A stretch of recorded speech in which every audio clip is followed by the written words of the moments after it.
கோடி வன்னியர்கள் கூடுகின்ற வன்னியர்களின் குடும்ப திருவிழாவிற்கு தலைமை ஏற்று நடத்திக் கொண்டிருக்கின்ற இந்த கோடிக்கணக்கான வன்னிய மக்களை வாழ வைத்துக் கொண்டிருக்கின்ற நமது இனமான காவல் தெய்வம் மருத்துவர் ஐயா அவர்களே, நமது இளம் போராளி மாண்புமிகு மருத்துவர் சின்னையா அவர்களே, பாட்டாளி மக்கள் கட்சியின் தலைவர் அவர்களே, இங்கு வந்திருக்கின்ற அனைத்து சமூகத்தை சார்ந்த தலைவர் பெருமக்களே, என் உயிரினும் மேலான அன்பு இனமான சொந்தக்காரர்களே, உங்கள் அனைவருக்கும் எனது வணக்கத்தை தெரிவித்துக் கொள்கின்றேன். கோடிக்கணக்கான வன்னியர்கள் நாம் இங்கு கூடினோம். வங்க கடல் அலையே ஓய்ந்து விட்டது. ஆக வங்க கடலை மிஞ்சியது இந்த வன்னியர் படை. ஆக இங்கு நாம் ஒன்று கூடுவதற்கு எத்தனை தடை, எவ்வளவு தடைகள், ஏன் இந்த தடை? எங்களுடைய நோக்கம் செயின்ஜார் கோட்டையை கைப்பற்றுவதுதான் எங்களுடைய நோக்கம். கலவரம் செய்வது எங்களுடைய நோக்கம் அல்ல. நாங்கள் கலவரம் செய்தால் இந்த தமிழகம் தாங்காது. எங்களை அடக்குவதற்கு காவல்துறையும் பத்தாது. தமிழகத்தில் ஒரு சாதி ராணுவத்தையும் சந்தித்தோம். 10 ஆண்டு காலம் இந்த தமிழ்நாட்டு காவல்துறையையும் நாங்கள் சந்தித்தோம். இனி நாங்கள் சந்திக்க போவது ஒன்றும் புதிதானது அல்ல. ஆக நாங்கள் ஒன்று கூட வேண்டும் என்று சொன்னால், ஒரு சமூகத்தை சார்ந்தவர்கள் நீதிமன்றத்திற்கு செல்கிறார்கள், தடை விதிக்க வேண்டும் என்று சொல்கிறார்கள். நாங்கள் இங்கு ஒன்று கூடுகிறோம். என் சொந்தக்காரன் வருகின்ற வழியில் மறிக்கப்படுகின்றான், தாக்கப்படுகின்றான். இதுவெல்லாம் ஒரு நல்ல முன் உதாரணமாக இருக்காது என்பதை இந்த தமிழக அரசுக்கு நான் எச்சரிக்கையாக சொல்கிறேன். நாங்களும் நினைத்தால் தமிழகத்தில் எந்த ஒரு அரசியல் கட்சியும் மாநாடு நடத்த முடியாது, பொதுக்கூட்டம் கூட நடத்த முடியாது. உங்கள் கிராமத்தை விட்டு வெளியே செல்வதற்கு கூட முடியாது. இன்றைக்கு நீங்கள் செய்கின்ற இந்த வேலையை என் மக்களுக்கு நான் செய்யுங்கள் என்று சொன்னேன் என்றால் எதுவும் நடமாடாது, எதுவும் நடக்காது. எச்சரிக்கையாக சொல்கிறேன். ஆக இந்த நாட்டில் எந்த ஒரு கட்சிக்காரனும் கூட்டம் நடத்தலாம், மாநாடு நடத்தலாம், அந்த சமூக தலைவர்களுக்கு பிறந்த நாள் கொண்டாடலாம். ஆனா இந்த 2.5 கோடி வன்னிய மக்கள் ஆண்ட இனம், தமிழகத்தை ஆண்ட சேர சோழ பல்லவ சம்புராயமனரின் வழித்தோன்றர்கள் படை நடத்தி பாராண்ட இந்த பேரினம் நாங்கள் மாநாடு நடத்தக்கூடாது என்று சொன்னால் இது யார் கலவரத்தை தூண்டுகிறார்கள் என்பதை நீங்கள் எண்ணி பார்க்க வேண்டும். ஆக திட்டமிட்டு இங்கு ஒரு சமூகத்தை சார்ந்தவன் மற்ற சமூக பெண்களின் வாழ்க்கையை சீரழிப்பதற்குண்டான செயலில் இறங்கி காதல் என்ற பெயரில் நாகரிகமற்ற செயலில் ஈடுபட்டுக் கொண்டிருக்கின்றார். இதனால் ஏற்பட்டதுதான் தருமபுரி கலவரம். ஆனால் அந்த தருமபுரி கலவரத்தை என்ன சொன்னார்கள்? தமிழகத்தில் இருந்த அத்தனை அரசியல் கட்சி தலைவர்களும் நாங்கள் கலவரத்தை தூண்டுகின்றோம், நாங்கள் சாதி வெறி பிடித்தவர்கள், நாங்கள் வன்முறையாளர்கள் என்று சொன்னால், கலைஞர் கருணாநிதி 5 முறை முதலமைச்சராக இருந்தாரே, அவர் சாதியை ஒழிப்பதற்கு நாங்கள் தடுத்துட்டோமா? நீ சாதியை ஒழிச்சிருக்க வேண்டியதான், 5 முறை முதலமைச்சராக இருந்தல்ல, நீ ஏன் சாதியை ஒழிக்கல? நாங்க தடுத்தோமா? ஜெயலலிதா முதலமைச்சர் 3 முறை முதலமைச்சர், நீ சாதியை ஒழிக்க வேண்டியதுதானே, நீ சாதியை ஒழிக்க கூடாது, நாங்க தடுத்தோமா? ஆக சாதி வெறி பிடித்தவர்கள் நாங்கள் என்று சொன்னால், தெருவோரம் குடியிருக்கின்ற, புறம்போக்கில் குடியிருக்கின்ற ஒரு நரிக்குறவன் கூட அவன் வீட்டு பெண்ணை அவன் கண் முன்னால் மானபங்கப்படுத்தினால் துப்பாக்கி எடுத்து சுடுறான். புறம்போக்கில் குடியிருக்கின்ற நாடோடி கூட்டம் தன் வீட்டு பெண்ணுக்கு ஒரு மானபங்கம் என்றால் துப்பாக்கி எடுத்து சொல்றான். நான் போன மாநாட்டை பேசுனதுதான் கலவரத்துக்கு காரணம். நான் என்ன பேசுனேன்? எந்த சமுதாயத்தை குறிப்பிட்டு பேசுறேன்? இங்க வந்திருக்க என் சொந்தக்காரனுக்கு சொன்ன ஒரு கூட்டம் அலையறான், நம்ம பிள்ளைங்களை பத்திரமா பாத்துங்க, படிக்க போற இடத்துல பத்திரமா பாத்துங்க. இதையும் மீறி நம் வீட்டில் இருக்கின்ற பெண்கள் மீது தவறாக நடக்க முயற்சி செய்தால் என்ன சொன்ன? அப்புறம் நான் என்ன சொல்ல முடியும்? நான் என்ன மோல் அடிக்கிற சாதியா? மோல் அடிச்சுட்டு உட்கார்ந்துருக்க? நான் மோல் அடிக்கிற சாதியா? மோல் அடிக்க? நான் விவசாயி, என் அப்பா விவசாயி, என் பாட்டன் விவசாயி, என் முப்பாட்டன் விவசாயி. என் விவசாய குடும்பத்தில் என்ன இருக்கும்? வீட்டுல விவசாய தொழில் செய்வதற்கு என்ன வச்சிருப்போம்? கடப்பாறை, மம்புட்டி, கோடாலி, அருவா இதுதான் வச்சிருப்போம். இதை வச்சுதான் விவசாயமும் நாங்க பண்ணணும். எங்களுக்கு வர ஆபத்து இருந்தனா இதை வச்சுதான் காரியமும் நாங்க பண்ணணும். வேற என்ன பண்ண முடியும்? இதான் சொன்ன. இத நான் பண்ற, கலவரம் பண்ற, கைது பண்ணுவேன், வழக்கு போடுவேன். நான் பார்க்காத சிறைச்சாலை இன்னும் புதுசா இருக்கா? போடு வழக்கு, எத்தனை வழக்கு வேண்டாலும் போடு, எத்தனை வருஷம் வேண்டாலும் ஜெயில வை. நான் சந்திக்க தயாரா இருக்கிறேன். என்ன உருவாக்கிய தலைவர் யார் தெரியுமா? தமிழின போராளி. முதல்ல டெல்லிக்கு ஒரு போராட்டம் நடத்த 1000 பேர் ஐயா ரயில் அழைச்சிட்டு போறாரு. நான் ஐயா கூட போகும்போது ஐயா என்கிட்ட கேட்ட கேள்வி என்னன்னா, இன்னைக்கு டெல்லிக்கு போகணும்னா எல்லா தலைவரும் நம்ம மந்திரி ஆகுமா, எம்பி ஆகுமா, பிரதமர் ஆகுமா தான் கேட்பாங்க. ஆனா ஐயா கேட்ட கேள்வி, குரு எனக்கு ஒரு ஆசை, இந்த நம்ம தமிழ்நாட்டில் எல்லா ஜெயிலையும் பார்த்துட்டோம், இந்த டெல்லி திகார் ஜெயில மட்டும் தான் பார்க்காம இருக்கோம், அதையும் பார்க்கணும். நாங்க இந்த வார்த்தை இனி தமிழ்நாட்டில் இருக்கிற ஓட்டு பொறுக்கி அரசியல்வாதிகள் வாயில வராது. ஒரு புரட்சியாளர், ஒரு போராளி, அவருடைய வாயில வந்து அவரால் உருவாக்கப்பட்டவனா. என்ன பிடிச்சி உள்ள வச்சா என்ன நடந்துரும்? ஆக நான் கேட்கிற, கலைஞர் கருணாநிதி சொன்னாரு, தருமபுரியில் நடந்த கலவரத்துக்கு வன்னியர்கள் தான் காரணம், வன்னியரெல்லாம் வன்கொடுமை சட்டத்தில் கைது செய்யும் சொன்னாரு.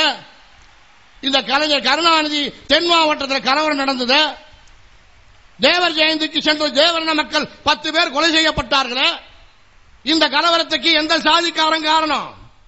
எந்த சாதி தலைவர் காரணம்? அவனை கைது செய்ய வேண்டும் என்று கலைஞர் கருணாநிதி சொன்னாரா? இல்ல. வடதமிழ்நாட்டில் தருமபுரியில் நடந்த கலவரத்திற்கு வன்னியர்கள் தான் காரணம், வன்னியர்களை வன்கொடுமை சட்டத்தில் கைது செய்ய வேண்டும் என்று சொன்ன பிறகு மானமுள்ள வன்னியன் திராவிட முன்னேற்ற கழகத்தில் இருக்கலாமா, கலைஞரை நாம் ஆதரிக்கலாமா என்பதை நீ நினைத்து பார்க்க வேண்டும். கலைஞர் சொன்னதோட இல்ல, கருப்பு சட்டை போட்டுட்டு இருக்கான் ஒருத்தன், திராவிட கட்சி தலைவர் வீரமணி. அவன் மறுநாள் சொல்றான், இவங்க தான் கலவரத்துக்கு காரணம், நாங்க சாதியை ஒழிக்க போற நேரத்தை தடுத்துட்டாங்க. ஏன்னா கருப்பு சட்டை போட்டா நீங்க எல்லாம் பெரிய அறிவாளி நடப்பா? இல்ல நீங்க மேல இருந்தா வந்துட்டீங்க, நீங்க என்ன பெரிய புரட்சியாளர்களா? உங்க யோக்கியத கருப்பு சட்டை போட்ட பையன், உங்க யோக்கியதை எங்களுக்கு தெரியாது? நீ என்ன கிழிச்சிருக்க? தந்தை பெரியாருடைய கொள்கையை பின்பற்றி விதவைகள் மறுமணம், கலப்பு திருமணம் என்று சொன்ன தந்தை பெரியாரின் பின்னால் வந்த கூட்டம் இந்த வன்னிய மக்களுடைய கூட்டம் தான். அப்ப நாங்க எதிர்த்தோமா நினைச்சு பார்க்கணும். இன்னைக்கு மிகப்பெரிய ஒரு ஆபத்திலே தமிழ்நாட்டை காப்பாற்றி இருக்கிறார் ஐயா.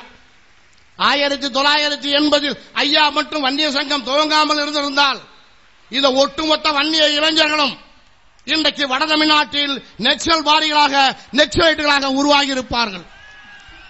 இன்றைக்கு வட தமிழ்நாடு மத்திய பிரதேசம் போல், இன்றைக்கு ஊபி போல், இன்றைக்கு ஆந்திரா போல் மிகப்பெரிய நக்சல்பாரிகள் கூட்டம் உருவாகி இருக்கும். ஏன் படிச்சோம்? எங்க கோஷமே என்ன? அம்மா தாலி அடகு வச்சு, அண்டா குண்டா கோவலை அடகு வச்சு BA MA படிச்சோம். படிச்சுட்டு வேலை இல்லைன்னா நாங்க பொறுமையா இருக்கிற சாதி இல்ல. ஏன் வேலை கொடுக்கல? வேலை கொடுக்கறவங்க போய் இந்த அரசாங்கத்துக்கு நாம வேலை கொடுக்கிறோம். காரல் மார்க்ஸ படிக்கிறோம், இன்னைக்கு எங்கெல்ஸோ படிக்கிறோம், இன்னைக்கு மாவாவை படிக்கிறோம், புரட்சியை பத்தி தெரியும், எல்லாம் நக்சலைட்டா மாற இருந்தான்.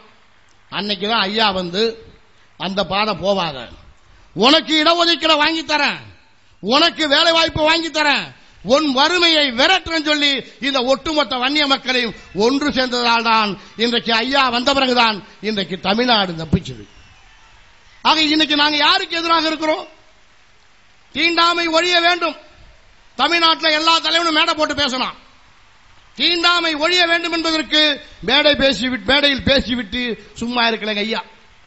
காடுவெட்டி என்ற கிராமத்தில் அன்றைக்கு இருந்த இளைய பெருமாள் என்ற தலைவர், தனி டீ கிளாஸ் இருக்கிறது காடுவெட்டியில், இதற்கு ஐயா என்ன பதில் சொல்கிறார் சொன்னவுடன் மறாவது நாள் காலை காடுவெட்டிக்கு ஐயாவை அழைத்து வந்து அந்த தனி டீ கிளாஸை ஒழிச்சோம். இன்றைக்கு அழகாபுரம், அரியலூர் மாவட்டத்தில் அழகாபுரம் என்ற கிராமத்தில் தாழ்த்தப்பட்ட மக்கள் கோயிலுக்குள் சென்று சாமி கும்பிடுன்னு சொன்னா மாலை போட்டு அழைச்சிட்டு போய் சாமி கும்பிட வச்சோம். இது எந்த அரசியல் கட்சி சாரங்கள் செஞ்சிருக்கா? தமிழ்நாட்டில் கலைஞர் கருணாநிதி செஞ்சிருக்காரா? யார் செஞ்சிருக்கிறார்? தமிழகத்தில் தாழ்த்தப்பட்ட தலைவர்கள் கூட அம்பேத்கர் சிலையை திறக்கவில்லை. ஒரே நாளில் 7 அம்பேத்கர் சிலையை திறந்தவர் எங்களுடைய இனமான கால மருத்துவ அவர்கள். அதோட இன்றைக்கு மகாத்மா காந்தி கூட தீண்டாமை ஒழிய வேண்டும் என்று பேசினார். ஆனால் தீண்டாமை ஒழிய வேண்டும் என்று சேரிக்கு சென்று அவர் போராடவில்லை. தீண்டாமை ஒழிய வேண்டும் என்று சேரிக்கு சென்று போராடிய ஒரே தலைவர் இந்தியாவில் எங்களுடைய இனமான காவலர் மருத்துவரையா மட்டும்தான். தஞ்சை மாவட்டத்தில் குடுதாங்கியில் தாழ்த்தப்பட்டவன் இறந்த பிணத்தை தூக்கிச் செல்லக்கூடாது என்று வன்னியன் மறிக்கின்றான். தன் சாதிக்காரன் மறிக்கிறானே என்று பார்க்கவில்லை ஐயா அவர்கள். என்ன சொன்னார்? செத்த பிறகு சாதி இருக்கிறதா? செத்த பிறகு எந்த சாதிக்காரன் செத்தாலும் அதுக்கு பேர் பொணண்டா. இந்த நாய் நதி இந்த நாட்டில் நடக்கலாம், ரோட்ல நடக்கலாம், அவன் பொணம் போகக்கூடாதான்னு அவனுடைய பொணத்தை தூக்கி சென்று அடக்கம் பண்ணியவர் எங்களுடைய இனமான காவலர் மருத்துவர்கள். ஏன் நான் இதை சொல்கிறேன் என்று சொன்னால், தீண்டாமை ஒழிய வேண்டும் என்று பேசிவிட்டு இல்லை, அதற்காக போராடிய தலைவர் எங்களுடைய இனமான காவலர் மருத்துவர்கள். இன்றைக்கு பாட்டாளி மக்கள் கட்சியில் கிடைத்த பாட்டாளி மக்கள் கட்சி ஆட்சிக்கு வந்தால் முதலமைச்சராக்குவோம் ஒரு தாழ்த்தப்பட்டவனை என்று சொன்னார். ஆனால் முதலில் கிடைத்த அமைச்சர் பதவியை கொடுத்தோம், இரண்டாவது கிடைத்த அமைச்சர் பதவியை கொடுத்தோம். எங்களை இது எந்த அரசியல் கட்சியில் செஞ்சிருக்காங்க கொஞ்சம் சொல்லு. தமிழகத்தில் திமுகவை, அண்ணா திமுக, காங்கிரஸ் இந்த அரசியல் கட்சிகளில் எந்த ஒரு கட்சியிலாவது தாழ்த்தப்பட்டவனை முன்னிலைப்படுத்தி அரசியல் செய்த கட்சி ஏதாவது ஒன்று உண்டா? பாட்டாளி மக்கள் கட்சி தான் தாழ்த்தப்பட்ட மக்களை முன்னிலைப்படுத்தி முதலமைச்சராக்குகிறோம் என்று சொன்னோம். பாட்டாளி மக்கள் கட்சியின் நிரந்தர பொதுச் செயலாளராக ஒரு தாழ்த்தப்பட்டவர் தான் இருக்க முடியும் என்று எங்கள் ஐயா அறிவித்தார்கள்.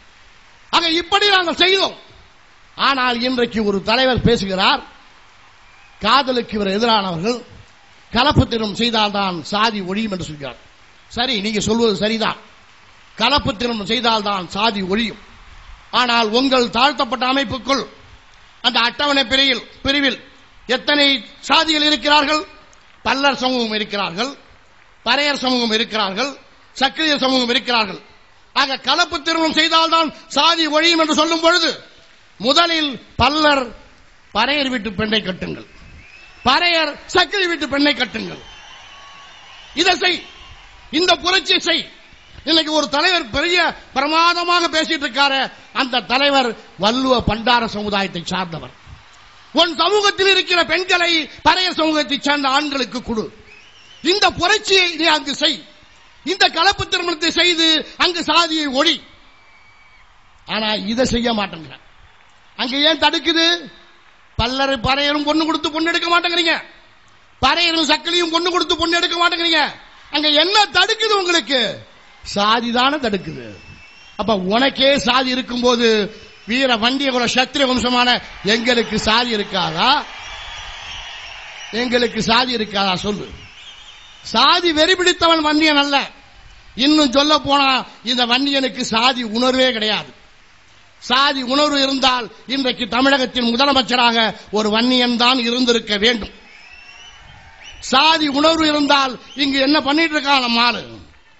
எங்க இருக்கு சாதி உணர்வு?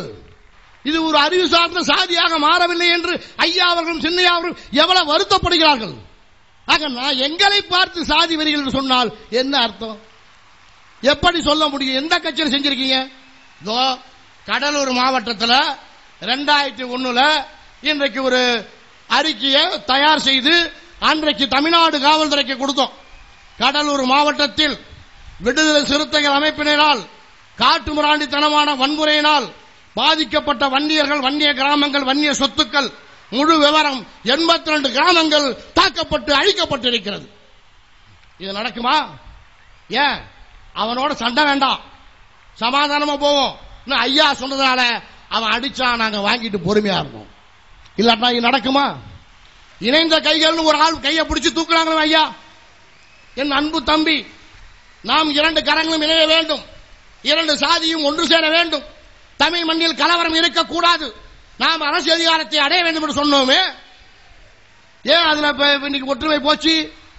ஒன்னா இருக்கும், வாடா கையா குடுறானா உன் பொண்ணை குடுறானா கேட்டா எப்படி நடக்கும்?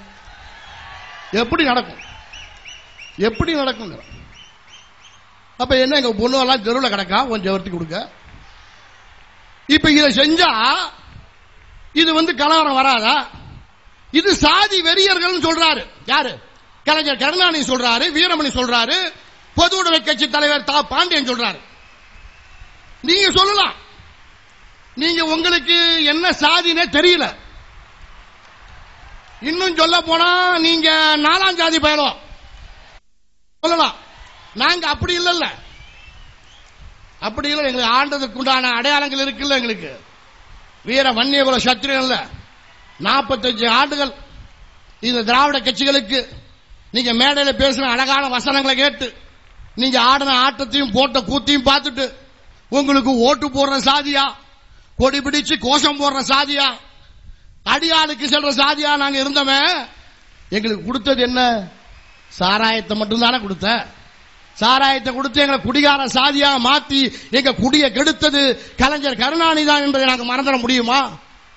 எம்ஜிஆரும் கொடுத்தா, இந்த அம்மா சொன்னிச்சு, இதுவும் சாராயத்தை கொடுத்துச்சு. இன்னைக்கு சாராய கடை மூணா ஒரு அமைச்சர் சொல்றான், உங்க சாதி தான் அதிகமா குடிக்குது.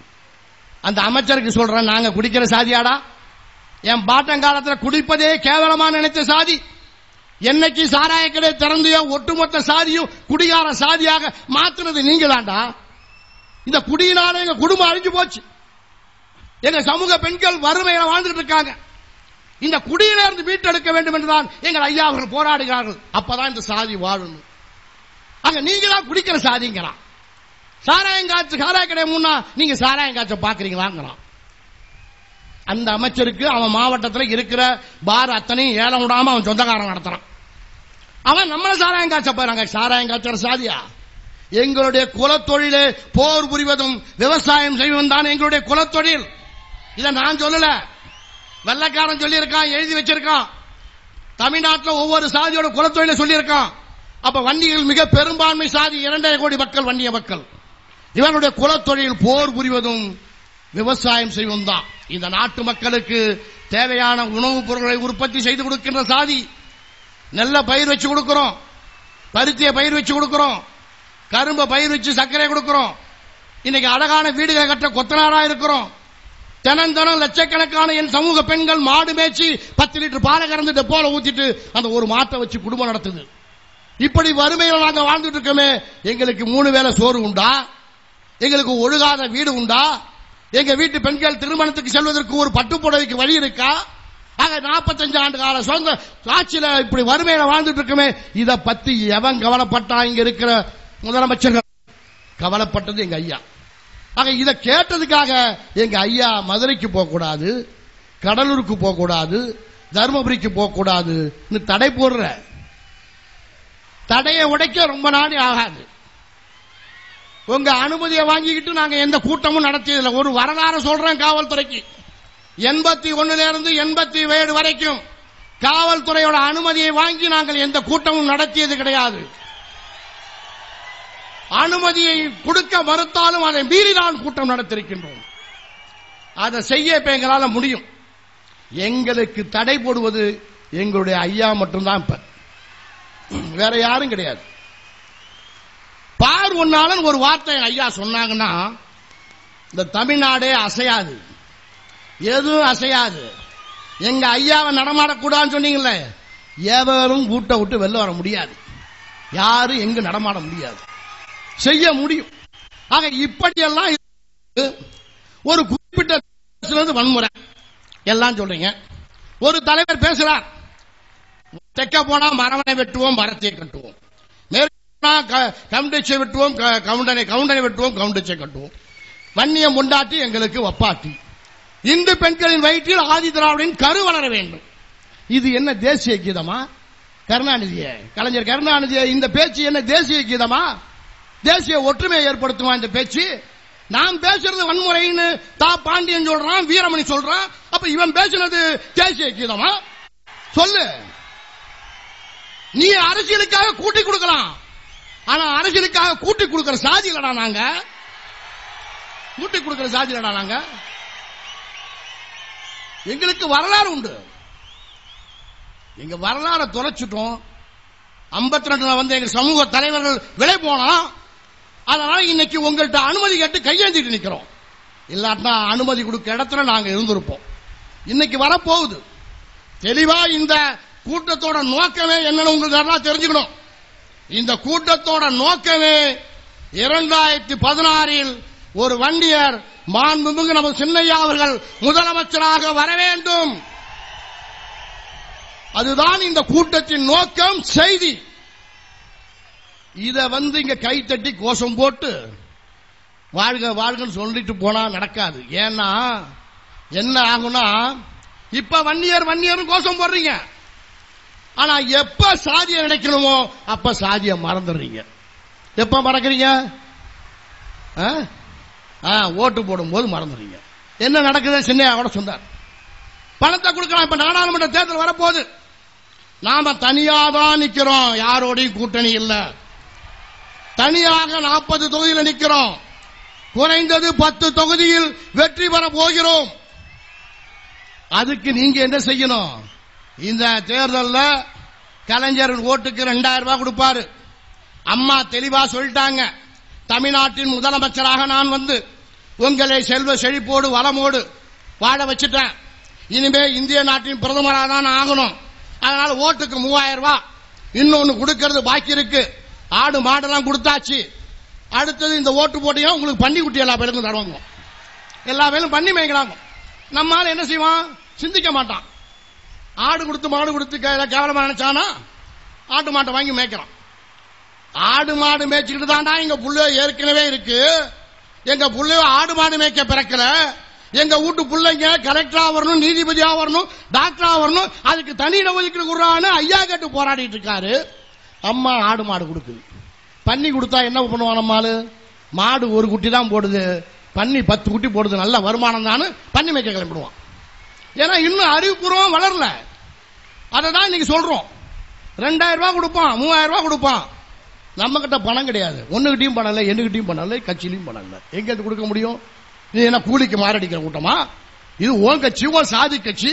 உன் புள்ளைய வாழனா ஓட்டு போகணும். நம்ம ஆளு என்ன செய்வான்? தேர்தல் வந்தா இவனு கொடுக்கறான் சாராயத்தை, அவனு கொடுக்கறான் சாராயத்தை. எந்த நேரமும் போதையிலே இருக்கான். விடிஞ்சா தேர்தல் தான் கூட்டு வரான். கொண்டாட்டியா கூப்பிடுறான், புள்ள எங்க வா. எத்தனை ஓட்டு நம்ம ஓட்டுல இருக்கு? வீட்டுல இருக்கு 6 ஓட்டு இருக்குங்க. சரி, அவங்க 2000 ரூபாய் கொடுத்தாங்க, இவங்க 3000 ரூபாய் கொடுத்தாங்க. சரி, 2000 ரூபாய் கொடுத்தவனுக்கு 2 ஓட்டு போடு, 3000 ரூபாய் கொடுத்தவனுக்கு ஒரு 3 ஓட்டு போடுமா. இன்னும் 1 ஓட்டு பாக்கி இருக்குங்க, இன்னும் 1 ஓட்டு பாக்கி இருக்கா? சரி, நம்ம சாதி சொல்லிட்டு கிடக்கிறாங்க, இவனுக்கு 1 ஓட்டை போட்டு போ அப்படிப்பா. இப்படி போட்டதால தான் நம்ம தோத்து போனோம். இந்த வேலையை திருப்பி செஞ்சனா 2000 ரூபாய் கொடுக்கறவன் ஓட்டை வாங்கிட்டு போடுவான், 3000 ரூபாய் கொடுக்கறவன் ஓட்டை வாங்கிட்டு போடுவான். நாளைக்கு உன் வீட்டுக்குள்ள இருக்கிற பொண்ணை அவன் வீடு புந்து தூக்குவான். என்ன பாதுகாப்பு? என்ன பாதுகாப்பு? இன்னைக்கு காலையில தர்மபுரியில இருந்து கண்டிஷன் கோயில் கையெழுத்து போற பிள்ளைங்க வந்து பார்த்தான்.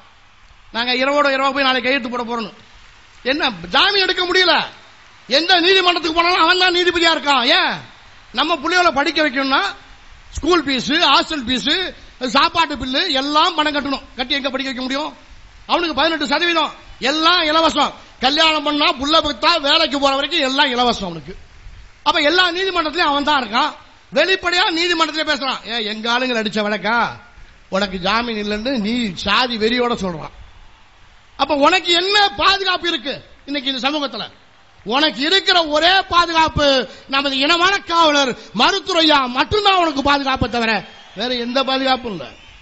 ஐயா காலத்துல நீ ஆளுன்னு வச்சுக்க, நாம வாழ்ற பகுதி சேரியா மாறும்.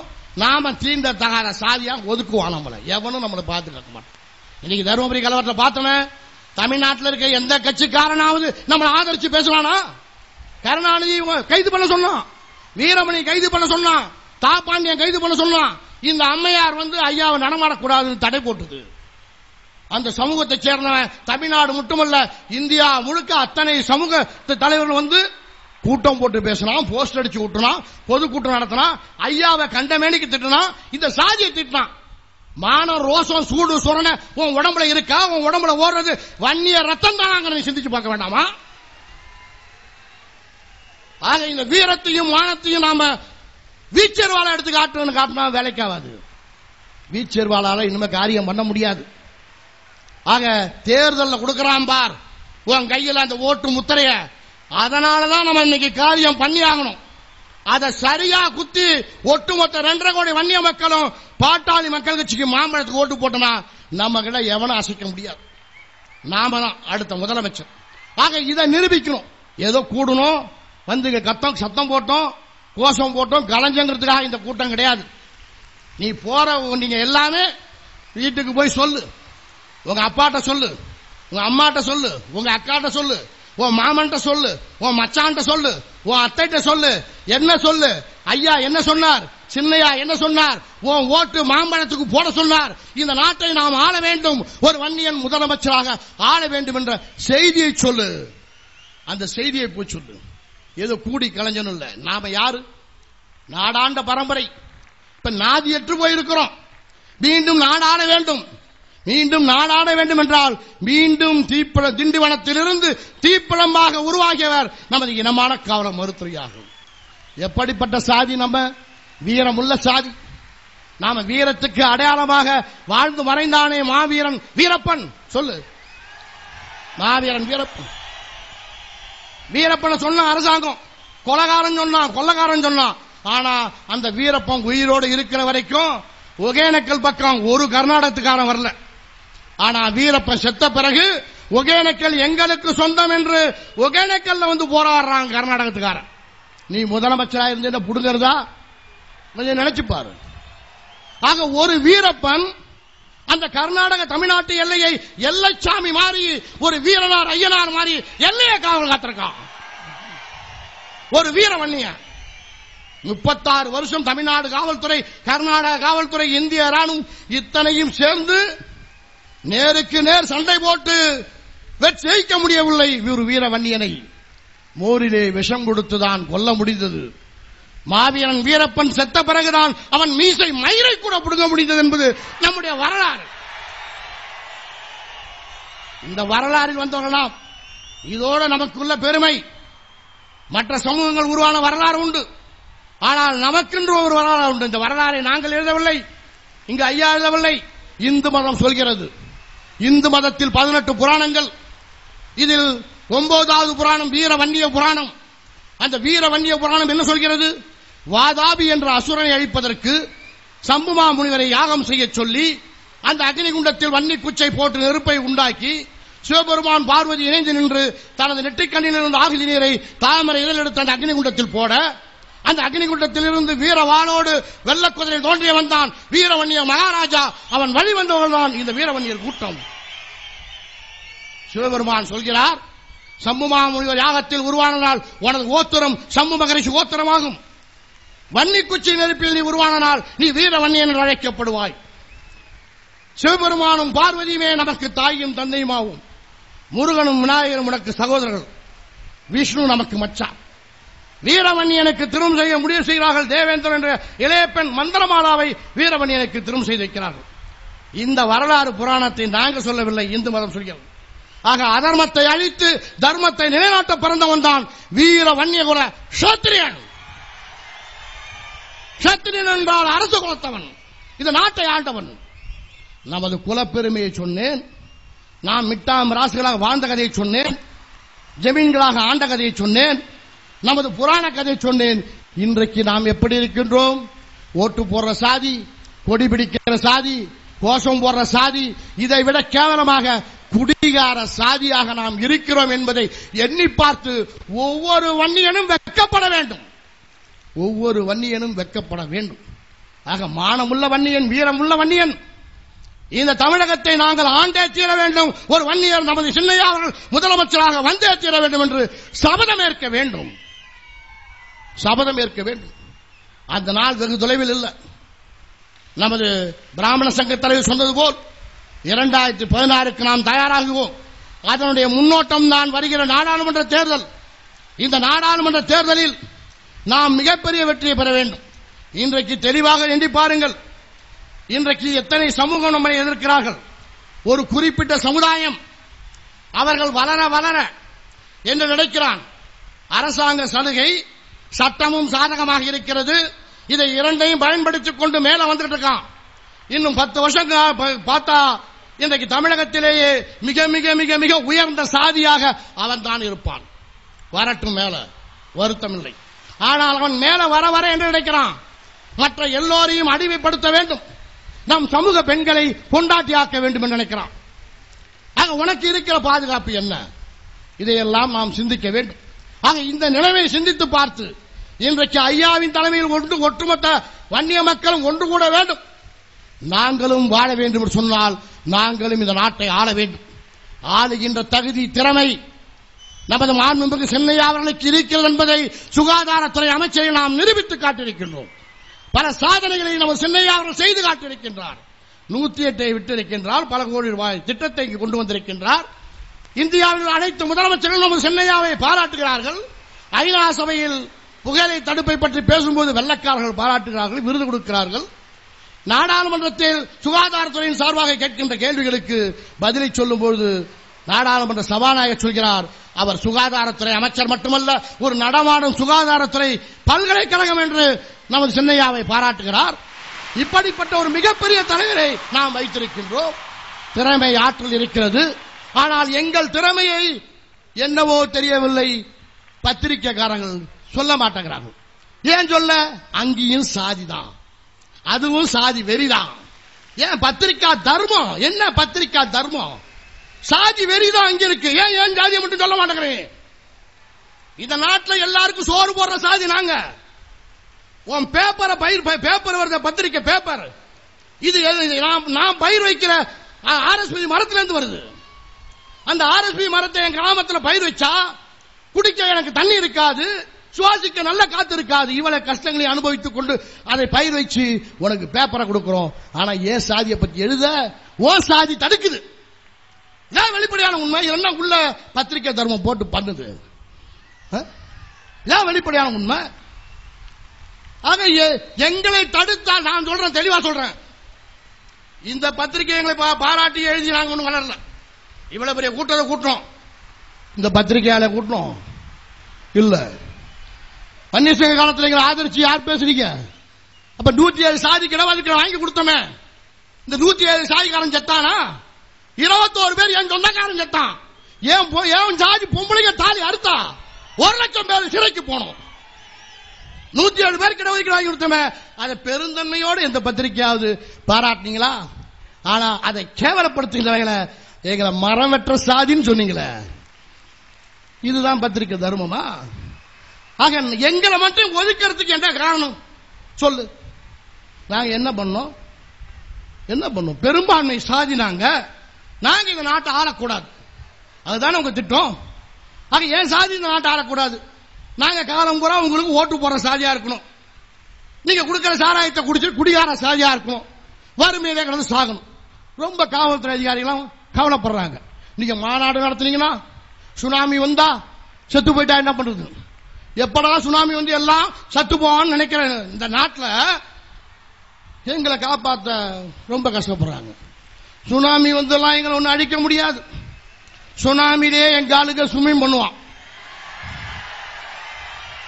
சுனாமி வந்து எங்களை அழிக்க முடியுமா? எங்களை அழிக்கிற சக்தி எதுவும் கிடையாது. அக்னியில பிறந்தாங்க, நான் அக்னியில பிறக்க சொல்ல முடியுமா? சொல்லு.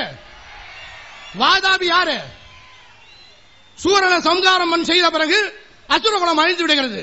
சூரனின் தங்கை அஜமுகி துர்வாச முனிவரோடு இணைந்து வாதாபி, வில்லவன் வாதாபி என்ற 2 குழந்தைகளை பெற்றெடுக்கிறாள். வில்லவனை அகத்திய முனிவர் அழிக்கிறார், வாதாபியை வீரவனியன் கொள்கிறான்.